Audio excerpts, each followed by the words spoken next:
Picture this. A father stands over his son's coffin. No cameras, no applause.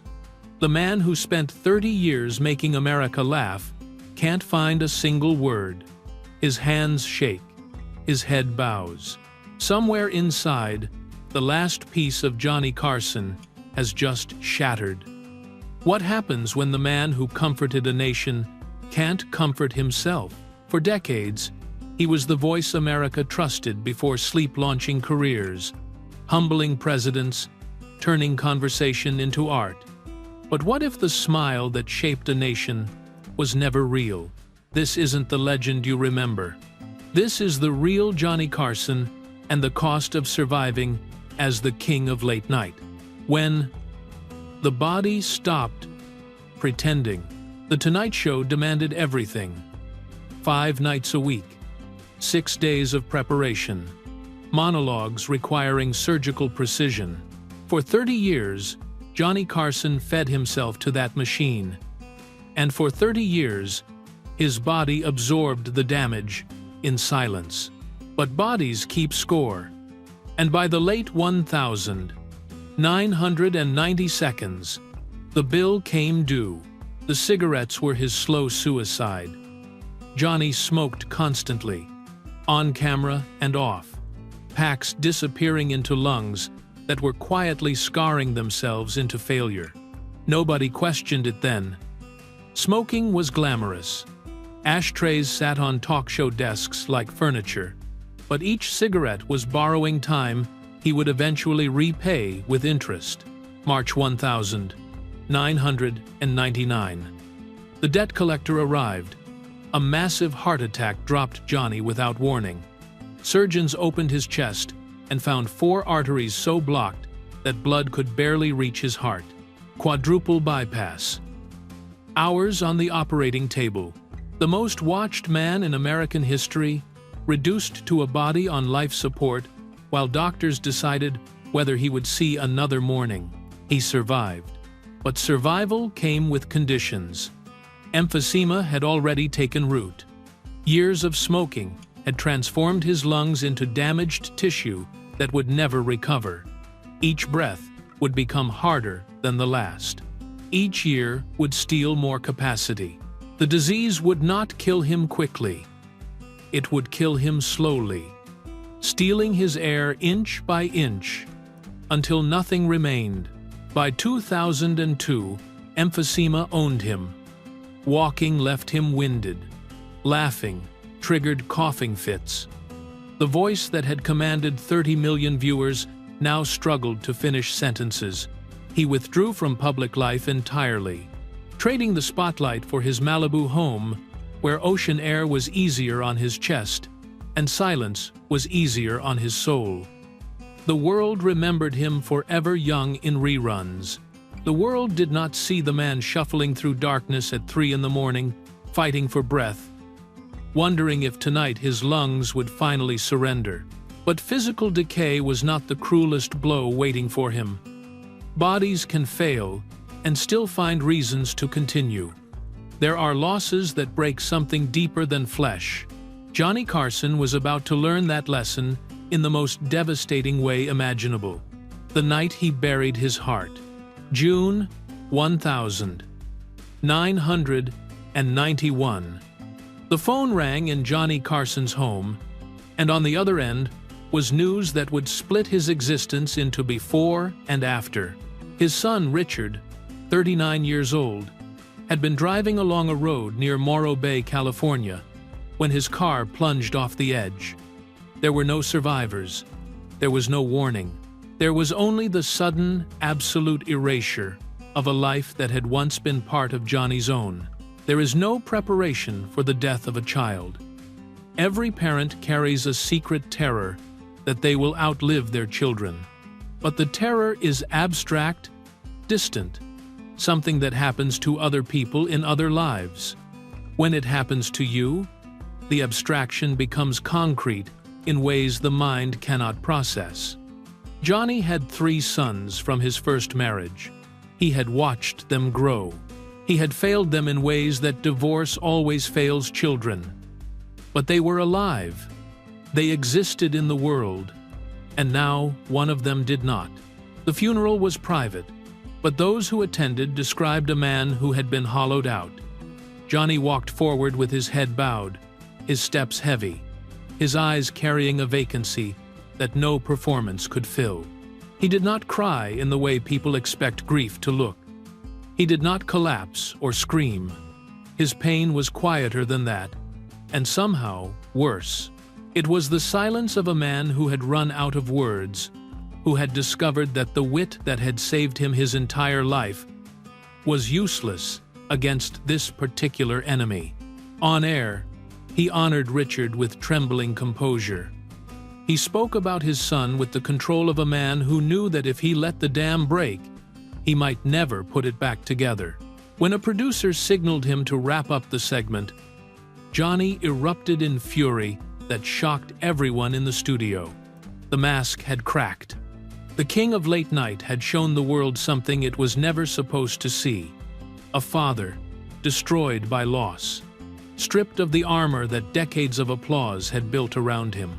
But the explosion was not the real grief. The real grief came in the days and weeks and years that followed, when the cameras were off and the audience was gone. Friends described Johnny sitting alone in his home, staring at the ocean for hours, lost in thoughts he never shared. The man who had guided America through wars and scandals and political upheavals could not guide himself through this. He had no monologue for burying a child. He had no punchline that could make this absurdity make sense. Richard's death changed something fundamental in Johnny Carson. The distance that had always been part of his personality became an ocean. The walls he had built around his heart became fortresses with no doors. He continued to work. He continued to deliver monologues and conduct interviews and make America laugh. But those who knew him understood that a piece of him had been buried alongside his son. The grief did not fade. It simply learned to hide better. It lived in the hesitations between his jokes. It lived in the way he withdrew from relationships. It lived in the quiet that followed him long after the applause stopped echoing. Years later, reflecting on loss, Johnny would say that happiness is your family, and when that breaks, nothing replaces it. He was not speaking abstractly. He was speaking from the specific, irreparable wound of a father who had outlived his child. The boy who had grown up starving for love had become a man who knew exactly how much love could cost. And the price, he had learned, was sometimes more. The boy who built armor from applause. To understand why Johnny Carson became the man he became, you have to go back to a small town in Iowa, where a boy learned early that the people who are supposed to love you sometimes simply do not. Johnny was born on October 23, 1925, in Corning, Iowa, into a family that looked ordinary from the outside. His father, Homer, worked as a power company manager. His mother, Ruth, kept the house running with mechanical efficiency, but inside those walls, something essential was missing: warmth, affection, the simple acknowledgement that a child matters. Ruth Carson's damage was not loud. She did not scream or strike. Her cruelty was quieter than that. She withheld. She remained distant. She treated approval like a resource too precious to waste on her own son. Decades later, after Johnny had become the most famous entertainer in America, he would confess the truth that still haunted him. My mother never said she was proud of me. 30 million viewers every night, presidents seeking his favor, comedians willing to trade anything for 5 minutes on his couch. And still, inside that man lived a boy who had never heard his mother say the words that children need to survive. In that emotional desert, Johnny discovered magic. At 12 years old, sleight of hand became his sanctuary. The cards did not judge him. The tricks did not withhold approval. When he made a coin disappear and reappear, people smiled. People paid attention. For a boy starving for connection, magic was not a hobby. It was oxygen. By 14, he was performing for neighbors. School brought no relief. Shy and awkward, Johnny struggled to form the easy friendships that seemed to come naturally to other children. While classmates bonded over shared jokes and adventures, he retreated to his room with a deck of cards, practicing escapes. Not just from ropes and boxes, from the loneliness that followed him everywhere. The Great Depression added poverty to neglect. By the time his family moved to Norfolk, Nebraska, Johnny had learned that nothing was secure, and that the only person he could truly rely on was himself. The pattern was set. Applause became his substitute for love. Performance became his armor.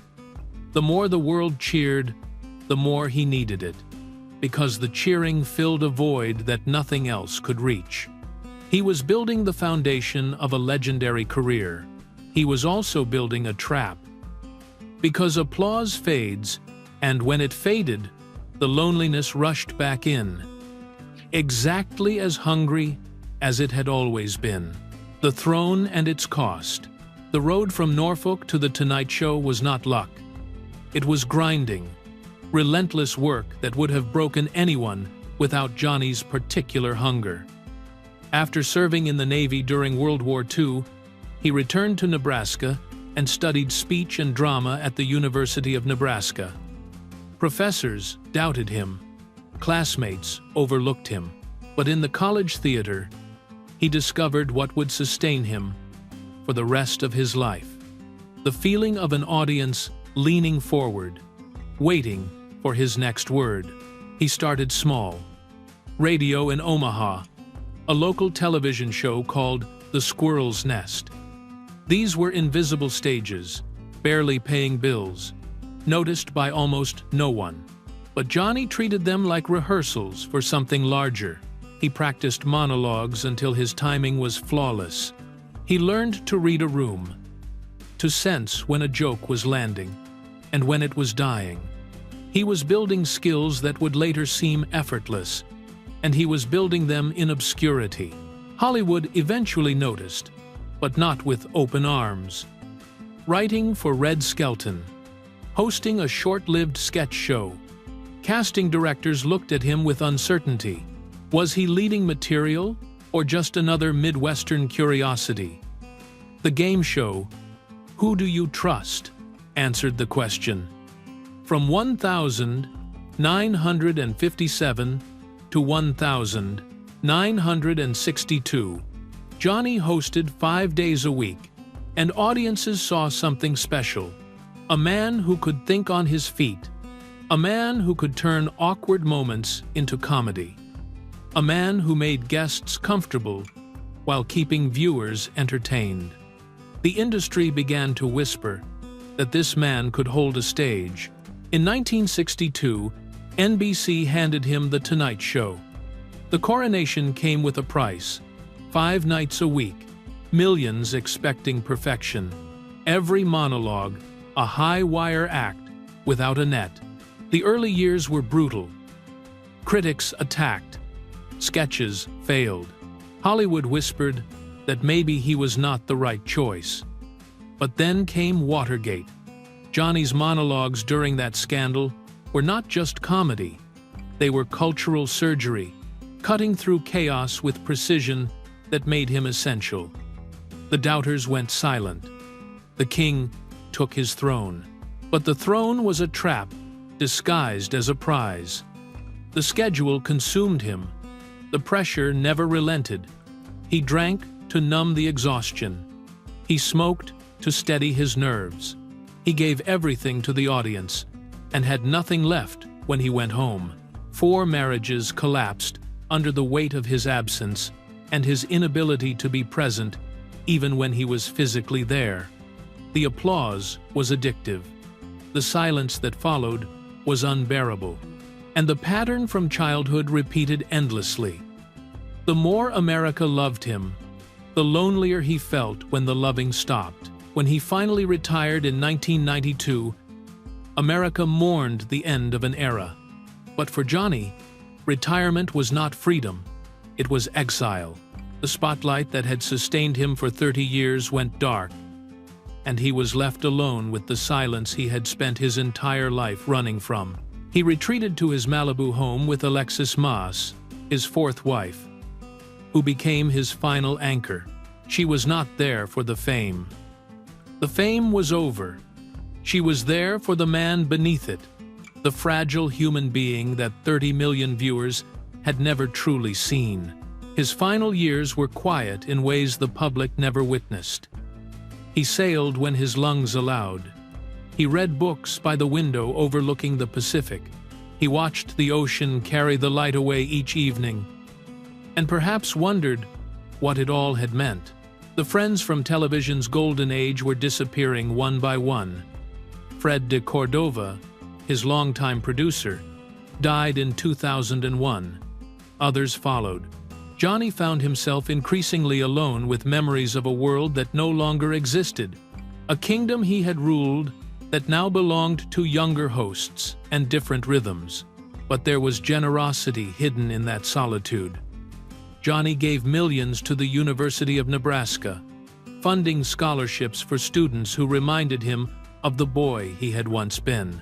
His will directed over $150 million to charity, supporting medical research and children's causes. He never sought headlines for these gifts. He simply gave, quietly, as though trying to transform a lifetime of private pain into something that might help strangers he would never meet. The man who had struggled to connect with his own family spent his final chapter ensuring that anonymous others might have chances he never had. On January 23, 2005, Johnny Carson died of respiratory arrest at his Malibu home. He was 79 years old. The emphysema that had stalked him for years finally claimed what was left of his breath. America mourned the king of late night. Tributes flooded the airwaves. Clips replayed endlessly, showing the man the world remembered. Sharp, charming, untouchable. But those who had truly known him understood that the real Johnny Carson was never fully captured on those tapes. The real Johnny Carson was the boy who made strangers laugh because the people at home never clapped. The father who buried a son and carried that weight in silence. The man who gave everything to the spotlight and spent his final years learning how to exist without it. And so, the man who made a nation laugh did more than entertain. He revealed a truth few ever see, that brilliance is often built on private struggle, that the brightest smiles can hide the deepest wounds. Behind every perfectly timed joke and every unforgettable monologue was a life shaped by loss, sacrifice, and the relentless weight of expectation. But this story doesn't end with applause. The questions linger. How much can one person carry before the world sees the cracks? What does it truly take to keep performing, keep smiling, and keep giving joy when your own life feels like it's unraveling? The story of Johnny Carson is a reminder that greatness is never without cost.